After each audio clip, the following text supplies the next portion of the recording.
Muy buenos días, es un gusto que usted nos esté acompañando hasta la comodidad de su hogar este día martes y que nos pueda sintonizar a través de Agape TV Canal 8 y en YouTube como Mix de Medio. En este día tenemos como invitado especial al licenciado Melvin Segovia, con quien vamos a conversar diferentes temas sobre la economía, la reelección del presidente Nayib Bukele y un poco acerca del régimen de excepción.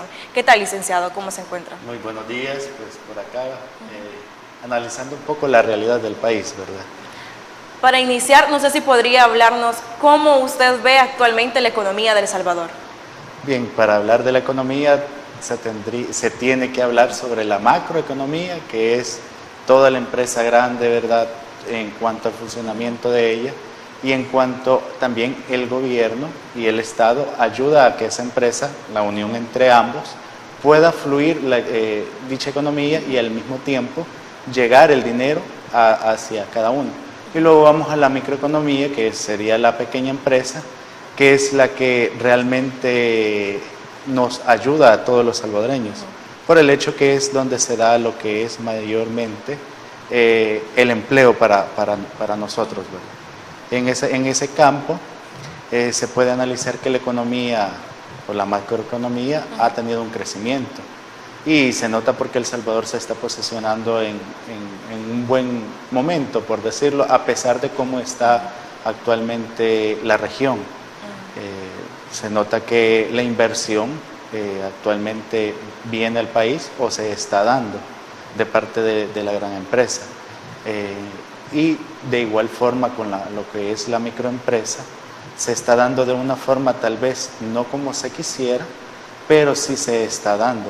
El detalle es que la misma cuestión de la inflación o los productos que están demasiado caros hace de que lastimosamente $10, un ejemplo, ¿verdad?, no sea lo mismo que hace 3, 4 años.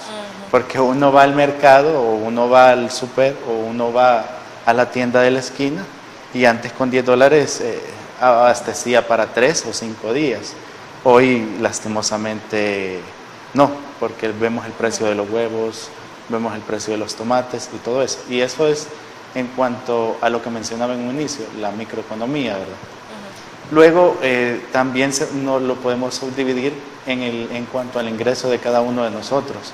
De repente esa economía no es igual para aquella persona que tiene un trabajo fijo o formal con una persona que tiene un trabajo del día a día, por decirlo, ¿verdad? Que a veces esas personas del día a día puede ganar $5, a veces puede ganar $10. Entonces, de acuerdo al poder adquisitivo de cada uno de nosotros, se puede diferenciar si la economía del país está bien o no está bien. Un claro ejemplo puede ser entre usted y yo. Para mí ir a hacer una compra puede ser demasiado complicado y para usted no, o viceversa. Para mí puede ser muy factible hacer cierta compra y para usted no. Entonces, partiendo de esa economía, como le mencioné, ¿verdad?, puede hacer que las empresas sí estén bien, pero otras también no lo estén pasando muy bien, y así la microempresa, y así hasta llegar hasta cada uno de los bolsillos de cada uno de los salvadoreños, porque de repente son realidades diferentes que se dan dentro de ese ámbito, ¿verdad? Y para la mayoría de la población, ¿usted considera que la economía está mal? Porque varias personas lo que han dicho es que los tomates, las cebollas están bastante caras. Entonces, ¿usted cree que para la mayoría de la población le afecta el que ahorita, por ejemplo, esté en alza los precios? Es considerablemente es aceptable el comentario que hace la mayoría de personas, porque, y vamos a lo que mencioné hace un momento, de repente con $10 hace años comprábamos más. Ahora podemos tener $20, pero es poco lo que adquirimos con esa cantidad de dinero. El detalle también radica en cuanto a la economía, no solamente el poder comprar las cuestiones o hacer la compra sino que también radica en el sentido de que últimamente, y podemos ver nuestra realidad, el salvadoreño se caracterizaba hace 15, hace 20, 30 años atrás por ser muy trabajador. En cualquier parte del mundo, hablar de un salvadoreño era en cuanto al reflejo del trabajo que él tenía. Últimamente podemos observar que hay mucho trabajo en El Salvador. Cualquiera puede decir no, pero sí lo hay. Lo que pasa es que lastimosamente mucha región de nuestro país se ha acomodado a la remesa.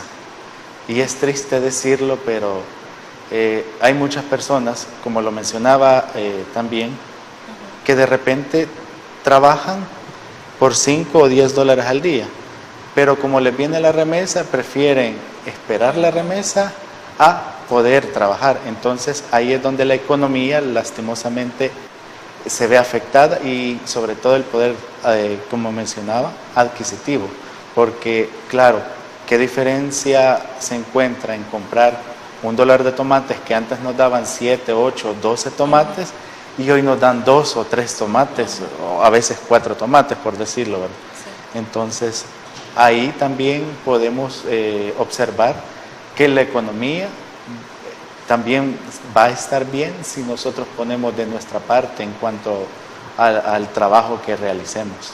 Y varias familias también, dependiendo de cuántas personas hay en el núcleo familiar. Bueno, yo me he dado cuenta que algunos por lo que optan mejor es por comprarse un plato de comida a comprar para hacer uno, porque como ya está en alza, entonces les parece a ellos más cómodo comprar ya hecho que comprar para hacer, porque en un almuerzo creo que se les van como más de $10, dependiendo lo que hagan. Sí, en lo que mencionábamos, por ejemplo, va usted al súper, se compra 4 o 5 libras de pollo, los tomates y todo el preparativo más todo el trabajo, le salen unos 20, 25 dólares. Y en cambio pide ahí en el mismo mercado, le venden un plato de comida, $2.50, y hace la cuenta y le sale la misma cantidad. A la misma cuestión, las personas nos estamos volviendo muy cómodas, no nos queremos esforzar un poco por el mismo hecho, y yo con mucho respeto y amor a los hermanos en el exterior, ¿verdad?, que ellos nos han ayudado tanto en cuanto a la economía, pero en ocasiones eso de la remesa, y tal vez no exigencia, pero sí pedirle a las familias de que se esfuercen en cuanto al estudio y en cuanto a encontrar un trabajo. Y sabemos que en nuestro país el salario mínimo es de 365. No vamos a aspirar de repente a querer ganar 500, 800 o $1,000. Entonces, ahí radica también en cuanto a lo que mencionaba la economía. Porque, ejemplo, si a mí me van a mandar, mis hermanos me mandan $300 y yo en un trabajo me van a dar 365, entonces, bueno, mejor me estoy en la casa y sin hacer nada y me vienen los $300. Entonces, el detalle está que ahí la economía está bien porque yo tengo el ingreso siempre. El detalle está cuando ya no tenga ese ingreso de los $300, ¿qué va a pasar conmigo? ¿Y qué va a pasar con la señora que tiene la tienda, que dependía de las compras que yo hago? Y ese es el bajón que se da en cuanto a la economía en muchas ocasiones, y depender de las remesas. Y para ese año 2024 que está comenzando, ¿cuáles son las proyecciones con respecto a la economía del país? Sí, se menciona como en un inicio, la macroeconomía, se espera que haya un crecimiento, según las proyecciones del Ministerio de Economía, ¿verdad?, y también de Hacienda, va a haber un crecimiento en cuanto a las arcas del Estado, y lógicamente esa se entiende que si hay un crecimiento en las arcas del Estado es que hay más impuestos, y las empresas grandes y las micro y medianas empresas están contribuyendo en cuanto a ese crecimiento. El detalle es, como lo mencioné, las remesas también están en un pequeño alza, por decirlo. Entonces significa que todo bien. El detalle es, cuando las remesas bajen, ¿qué va a pasar? Sí. Entonces las proyecciones para el 2024 se ven esperanzadoras, pero al mismo tiempo tendría que el Estado buscar formas en las cuales no depender totalmente de las remesas. Ya estamos próximos a las elecciones, ¿verdad? Y cambiando de tema, ¿cómo visualiza usted a todos estos partidos que le llaman de la oposición? ¿Cómo ve usted las elecciones de ellos, todo lo que ellos manifiestan? ¿Cuál es su pronóstico? Como se dice, lo más seguro del ser humano es el cambio. Eso es lo más, porque, ejemplo, yo no soy el mismo de hace 10 años, de hace 15 años, y si le pregunto a usted, igual no es la misma persona en el sentido de que ya no piensa igual, ¿verdad? En esta parte quizás eso es lo que ha pasado. De repente tenemos partidos que son tradicionales, hay que mencionarlos, ¿verdad? Los históricos, PCN, PDC. Luego viene Arena, FMLN. Y si nos observamos cada cierto tiempo, hubo un relevo o cambio generacional. Entonces actualmente el partido FMLN, Arena, llegaron como a su cool, por decirlo. Uno gobernó 20 años, el otro gobernó 10 años. Muchas personas que eran fiel a ellos, por decirlo, ¿verdad? Ya no están con nosotros, han fallecido, o otros han decidido cambiar no de ideología posiblemente, pero sí en cuanto a los partidos. En estas próximas elecciones puede ser que alguno de ellos desaparezca, puede ser, o por el contrario se fortalezca, ¿verdad? Porque vamos a lo mismo que mencioné hace un momento. El ser humano nos caracterizamos por ser cambiantes. Las elecciones pasadas fueron unas, estas que vienen son otras, pero según las proyecciones o lo que se ve en las encuestas, estos partidos pues no tienen muchas esperanzas en cuanto a las presidenciales. En cuanto a diputados, puede ser de que den la sorpresa. Y con respecto a estas encuestas que han sido realizadas por la UCA, por la CID Gallup, en donde se ve de que Nuevas Ideas y el presidente Nayib Bukele tiene la mayoría, ¿qué opina usted con respecto a eso? Bien, el presidente Nayib Bukele se nota que es un líder, ¿verdad? Y las personas lo siguen a él y ven que él ha hecho transformaciones en el país. Posiblemente algunos podamos decir, son transformaciones, como dice la oposición, de espejitos, ¿verdad? Porque muchos así le llaman. Pero realmente, ¿cómo se puede decir? De repente la carta fuerte del presidente es la seguridad. Hoy nos podemos desplazar a lugares emblemáticos que antes no podíamos ir, Soyapango, Ilopango, San Martín, Tonacatepeque, Cuscatancingo, en las zonas de aquí de San Salvador, ¿verdad? Incluso algunas zonas de Santa Tecla, de donde soy originario, de Tejutla, Chalatenango, hay un lugar que se llamaba Calle Vieja. Allá uno no podía ingresar, tipo Las Margaritas o Prado de Venecia en Soyapango, por decirlo, ¿verdad? O sea, tenía que uno llamar por teléfono y voy a llegar. Y si le daban permiso podía entrar. Hoy, como repito, es una de las cartas fuertes del presidente Bukele. Uno puede ingresar a esos lugares y con total seguridad. Entonces, es parte de las cuestiones que la gente percibe. No es necesario decir, ¿verdad?, esto, lo otro, sino que se percibe esa seguridad. Y no solamente los que vivimos en la zona, sino que las personas que vienen de visita y notan ese cambio que hoy uno puede andar tranquilo, siendo de ejemplo de Chalatenango, andando aquí en San Salvador, o andando en San Miguel, o los de San Miguel andando lo que es acá en San Salvador, ¿verdad? Porque si nos vamos un poco a la historia, de repente me recuerdo, y es una anécdota, cuando estaba estudiando, al lugar donde llegué a alquilar, que se le conoce como la Gran Manzana, algunos televidentes sabrán, ahí en Mexicanos, ¿verdad?, por la Sacamil. Lo primero que hicieron las personas es, préstame el DUI, quiero ver de dónde sos. Entonces uno se quedaba así como, ¿por qué? Más cuando uno se nos conoce a nosotros los estudiantes, los foráneos, ¿verdad? Entonces y uno se queda, ¿y por qué? Entonces, y hoy ya no se da esa situación en cuanto al control que tenían las pandillas, ¿verdad? Entonces, esa misma seguridad que sienten las personas hace que apoye al presidente Nayib Bukele y lógicamente a sus diputados. Bueno, no nos cambie, que enseguida volvemos con más de su entrevista Enfoque.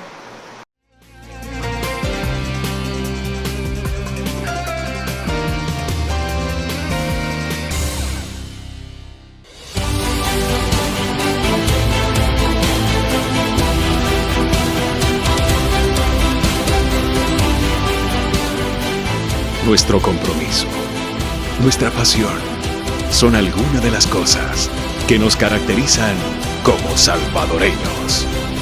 Farmacia La Buena, la farmacia de todos.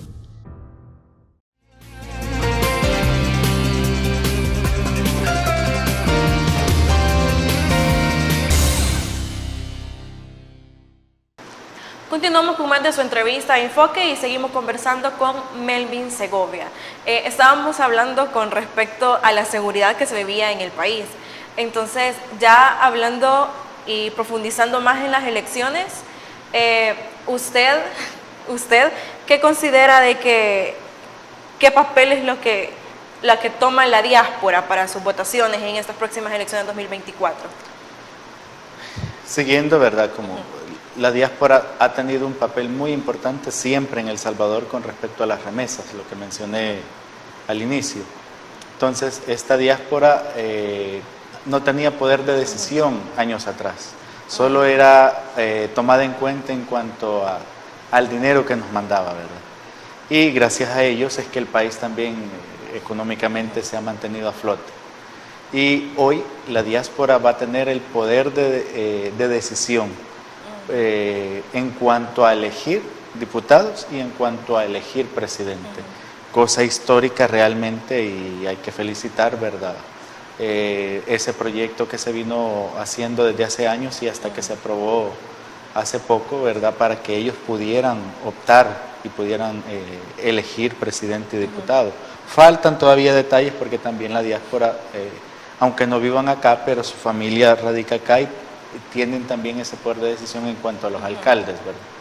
Y en cuanto a la decisión que va a tomar la diáspora, lógicamente cualquiera puede decir, no, pero es que ellos no viven acá y para qué van a elegir y todo eso.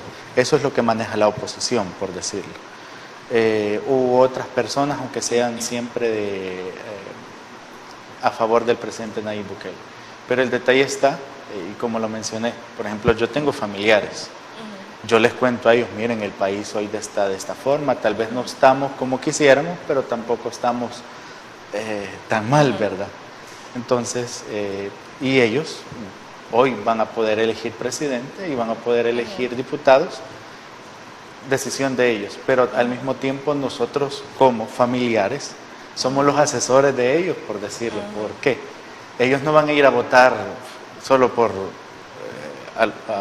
como decimos vulgarmente, a lo loco, sino que ellos van a poder optar hoy una elección y elegir al presidente y a los diputados que ellos consideren, partiendo de lo que nosotros como de acá de El Salvador les digamos a ellos. Claro, hay algunos que por cuestiones, como lo mencionaba hace un momento, de que ya ellos se fueron y eran de una línea ideológica, van a seguir votando por FMLN, por Arena, PC, aunque el PCN y PDC no lleven candidatos para presidente, pero igual hay otros partidos que sí lo llevan. Entonces, y está ahí la hoja de opciones para poder elegir el presidente que ellos decidan, ¿verdad? Hubo un tema que fue bastante polémico sobre la ex catedrática de la UCA, la niña Julia Evelyn. ¿Usted qué opina con respecto a lo que ella dijo de que lo tomaron sobre que los presos podían votar? El detalle está que en nuestra Constitución es clara. Si usted comete una falta y ya ha sido condenado, pierde sus derechos de ciudadano, ¿verdad? ¿Y eso qué significa perder derechos de ciudadano? Que usted no puede hacer uso de los mismos, por consiguiente no puede votar. Es parte de eso, igual salir del país, entre todos los demás que lo mencionan. Entonces, con todo respeto a ella, ¿verdad? Los presos no van a poder votar lastimosamente, a excepción de que, ejemplo, ¿verdad? Hay procesos que se llevan que ellos pueden salir y todo, pero como están condenados, pareciese que sí pudieran hacerlo, pero no lo van a poder hacer porque hay una condena previa a dicha situación. El detalle es, ejemplo, si no hay una condena, creo que en otro momento hablaremos con respecto al régimen. Ejemplo, hay más de 70,000 personas que están detenidas. De repente, que 15 días antes de la elección los jueces hacen las audiencias y por consiguiente salen, digamos, unas 15.000 personas. Como estas personas no han sido condenadas por ninguno de los delitos, entonces ellos sí van a poder hacer uso del sufragio o del voto, como se dice, y no va a haber ningún problema, aunque hayan pasado detenidas bajo investigación 1 o 2 años. Pero como no fueron condenadas, su derecho de ciudadano no ha sido quitado, por decirlo, como lo dice la Constitución, y por consiguiente ellos sí van a poder hacer uso del sufragio. Pero repitiendo, porque ellos no han sido condenados.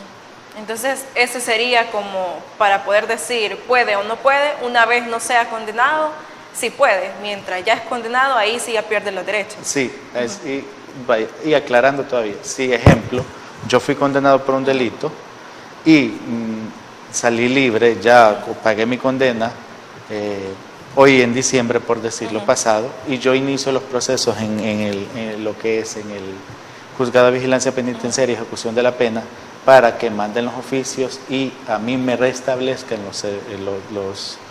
lo que es los derechos de ciudadano, y si todo sale a tiempo, entonces yo también puedo salir ya en el padrón electoral.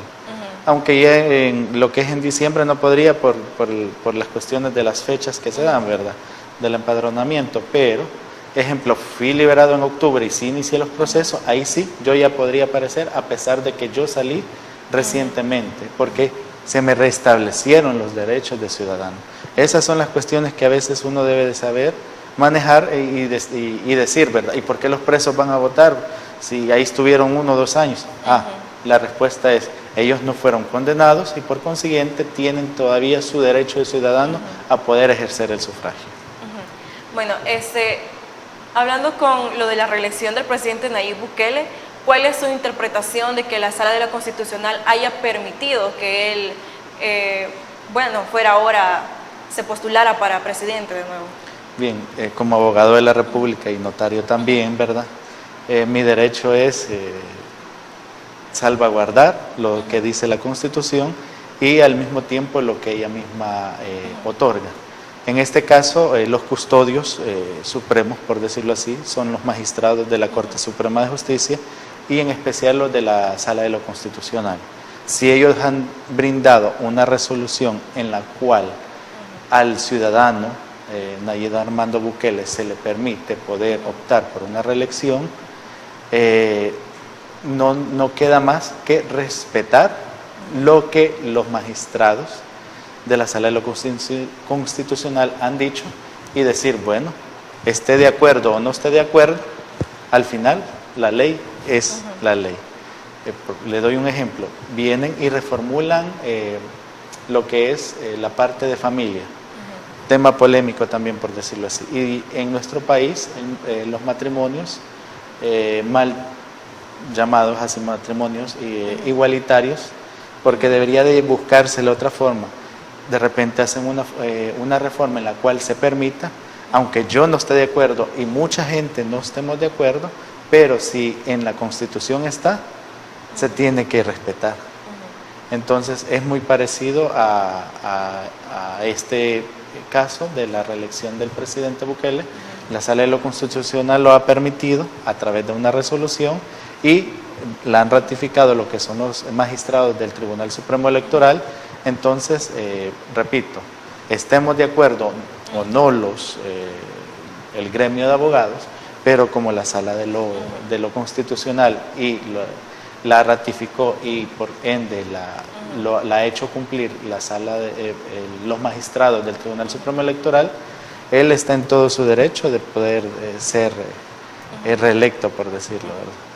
Es decir, que una vez la Sala de lo Constitucional ya lo haya avalado, por lo tanto se puede tomar como constitucional. Exactamente. Y con respecto a lo que dicen los de la oposición, de que fue una sala impuesta, ¿qué opina usted sobre eso? Hay formas en las cuales se eligen los magistrados. Ahora bien, están las reglas del juego, o las reglas, o cómo la forma a seguir.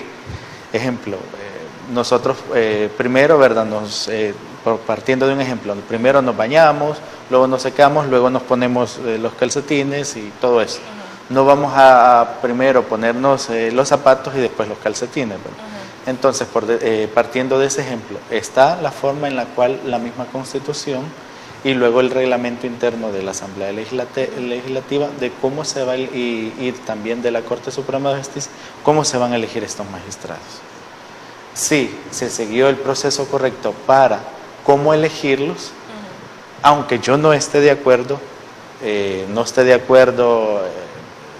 Pedro Pérez, María Mercedes, por darle nombres, ejemplos, o sea, pero si se ha seguido el debido proceso, entonces no podemos hacer mayor cosa, por decirlo, sino que acatar lo que la ley nos dice. Sí, porque independientemente del partido que llegue a la presidencia, ellos ponen a sus propios de la sala.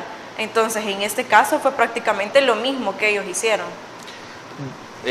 Así se puede interpretar, como usted lo ha mencionado, imponer a personas afines a mí, por decirlo. Pero, y de hecho, así se ha manejado siempre. El detalle está que si no se cambian las reglas del juego, mañana el partido de los pajaritos, por darle un nombre, va a hacer lo mismo. Entonces, la cuestión es cómo hacer para hacer respetar las reglas del juego. No es que las vamos a cambiar y va a venir una constitución nueva, pero de repente si hay una constitución nueva, ¿qué nos va a tocar hacer? Respetarla. Porque nosotros nos debemos a la República de El Salvador, que es a través de la Constitución, la Carta Magna. Entonces, partiendo de las mismas reglas del juego que estén ahí, entonces es como vamos a seguir adelante. Partiendo y poniendo un ejemplo, ¿verdad? A mí que me gusta bailar, si a usted le ponen salsa, no se va a poner a bailar merengue, ¿verdad? O si le ponen merengue, no se va a poner a bailar flamenco, por decirlo, ¿verdad? Entonces, usted va a bailar al son de la música que le pongan. Entonces, lastimosamente, nuestro país ha venido en ese rumbo de manoseo de la Constitución, lastimosamente, y no se ha respetado muchas cuestiones. Y lo vemos así, pero ya yéndonos al fondo de la cuestión, sí se respeta porque es la forma en la y le hago así porque aquí tengo la Constitución, es la forma en la cual van siguiendo ellos ese son, por decirlo. Bueno, antes lo hicieron porque la Constitución lo permitió. Hoy, ¿por qué lo hacen? Porque la Constitución lo permite. Es por la interpretación que se le da, aunque tal vez no sea ese realmente el trasfondo con el cual se hizo la Constitución, pero esa es la interpretación del momento. Bueno, no se despegue, que enseguida volvemos con más de su entrevista Enfoque. Ya volvemos.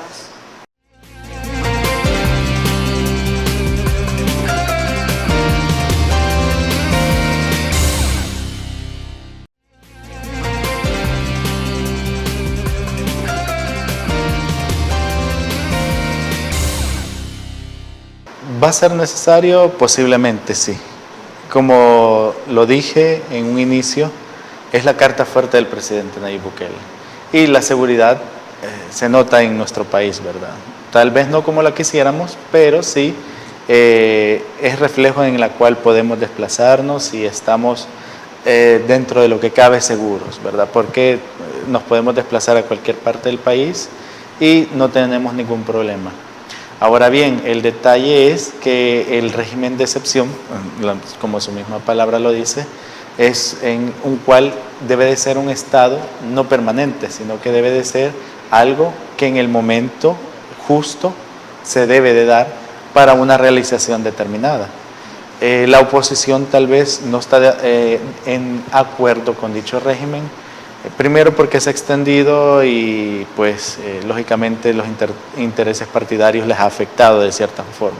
Segundo, porque el mismo régimen de excepción implica no solamente la seguridad, sino que la forma de adquisición del Estado o del gobierno en cuanto a las compras, que ya no es una compra a través de licitaciones, sino que a través de compras directas. Entonces, el detalle es, y considero que el gobierno debe de hacer, es transparentar las cosas para que así no haya ningún malentendido y se pueda ver de una mejor forma lo que es el régimen de excepción.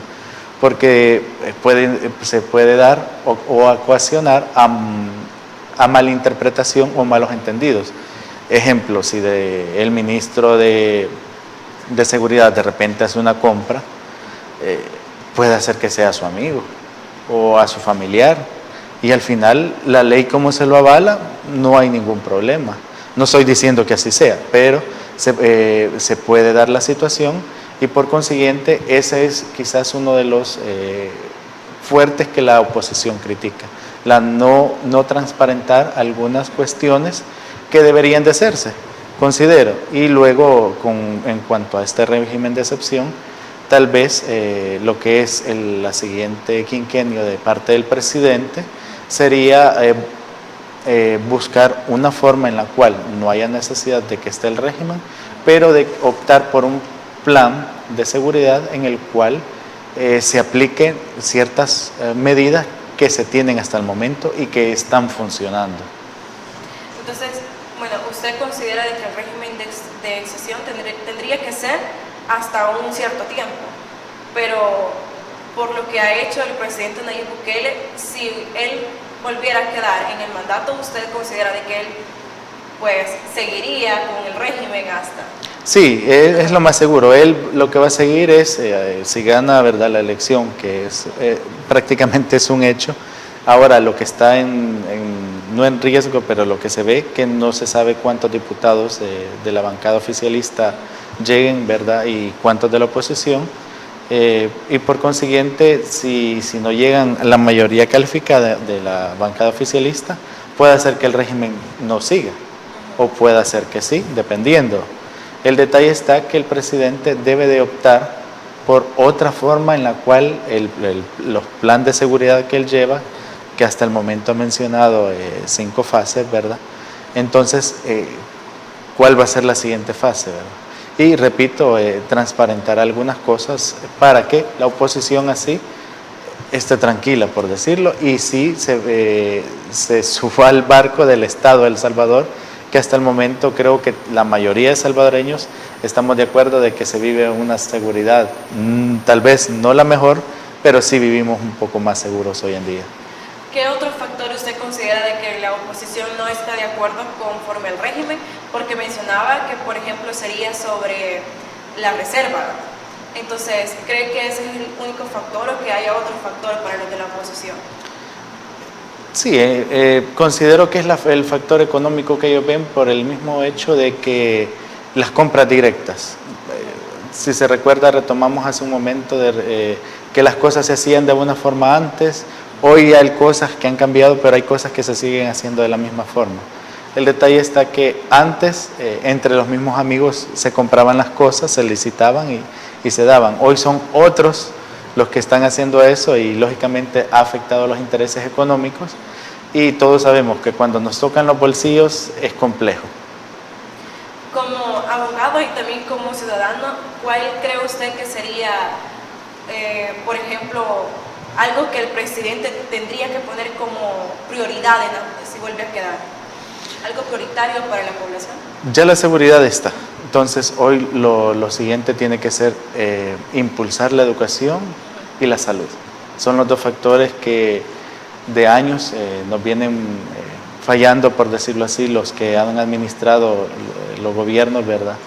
Entonces, serían los 2 factores, porque al haber salud y educación, considero que el trabajo va a venir, como dice la palabra, por añadidura, ¿verdad? Entonces, el detalle es ese, que si hay salud y hay educación, el país va a avanzar y a pasos agigantados. Bueno, y con esto de lo que se está viniendo ahorita del COVID, que dicen que han vuelto a aparecer otras del COVID y todo eso, y en la manera en como el presidente también la tomó en su entonces, cuando fue bastante, que acechó a bastantes familias salvadoreñas y del mundo el COVID, ¿usted considera que las medidas que han implementado ahorita, como por ejemplo extender los horarios de las unidades de salud, cómo la ve usted por el momento para evitarse esa nueva del COVID-19 que está apareciendo? Sí, realmente para mí es una nueva ola, ¿verdad? El detalle está que como se actuó en el pasado de una buena forma, y que también la mayoría que considero que actuamos y pusimos de nuestra parte, porque nos vacunamos, ¿verdad? En lo personal tengo tres dosis, ya la cuarta sí no decidí no, pero igual conozco muchas personas que lo hicieron y eso de las vacunas ha hecho de que hoy pegue fuerte lo que es esta nueva ola de COVID, pero no como se espera o se esperaba, por decirlo así.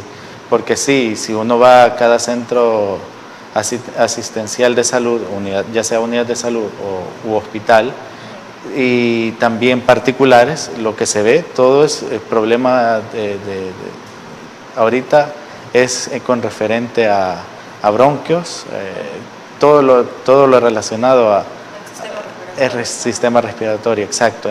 Por consiguiente, eso de extender los horarios, magnífico, ¿verdad? Y posiblemente, y por eso le dije, ¿verdad? Salud y educación, por el mismo hecho que de repente hay que invertir tanto en medicamento como en personal, porque de repente el personal que se tiene en algunas unidades de salud u hospitales es muy poco a cómo se dan, en ejemplo, la ola que se ha dado en este momento de la enfermedad respiratoria, ¿verdad? ¿Qué le podría decir usted a todos los salvadoreños y también de los que se encuentran en la diáspora que todavía no han votado para que puedan ejercer su voto? Pues vivimos en un país democrático. La República de El Salvador es hermosa, es bella. Cualquiera que pueda ir a distintos destinos de nuestro país lo dirá. Entonces hay que procurar ejercer nuestro derecho al sufragio, al voto. Entonces, que no se queden en esa cuestión de, es que yo no voy a ir. No, asistan. No hay mejor forma de hacer valer su voz a través de su voto, porque si no, otros van a elegir por usted. Ejemplo, en el padrón electoral somos un promedio de 4 a 5 millones, y que solo vayan a votar 1 millón, entonces, ¿y los otros 3 millones? Lo bueno fuese que fueran a votar por lo menos unos